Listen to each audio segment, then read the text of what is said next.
காத்திருக்கணும், அவரை தேடணும், அவருக்கு நேரம் கொடுக்கணும்ல. நீங்க ஆண்டவருக்கு டைம் கொடுக்குறீங்களா? சாப்பாட்டுக்கு ஒரு டைம் இருக்குது, ஷாப்பிங்க்கு ஒரு டைம் இருக்குது, வேலை செய்ய டைம் இருக்குது, செல்ஃபோன் பார்க்க டைம் இருக்குது, டிவி பார்க்க டைம் இருக்குது, ஃப்ரெண்ட்ஸுங்களோட போக டைம் இருக்குது. இயேசுக்கு டைம் கொடுக்குறீங்களா?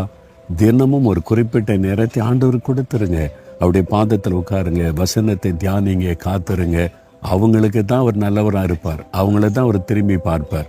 நீங்கள் ஆண்டவருக்கு டைமே கொடுக்கறதில்ல, சும்மா தேவை வந்தால் மாத்திரம் ஆண்டவர் அதைத்தார் இதைத்தார்னு கேட்டால் எப்படி கொடுப்பாரு? ஒரு நாளைக்கு 3 மணி நேரம் ஜெபிக்கிறவங்களாம் இருக்காது தெரியுமா? மணிக்கணக்காக ஆண்டவருக்கு டைம் கொடுத்து காத்திருக்கிறவங்க, அவங்களுக்கு தானே அவர் நல்லவராக இருக்க முடியும். உங்களுக்கு அவர் நல்லவர் தான். ஆனால் அந்த நன்மையை நீங்கள் பெறணுமானா நீங்கள் காத்திருக்கணும், அவரை விசுவாசிக்கணும், அவரை சார்ந்து கொள்ளணும். அப்போ இன்னைக்கு ஒப்பு கொடுக்குறீங்களா?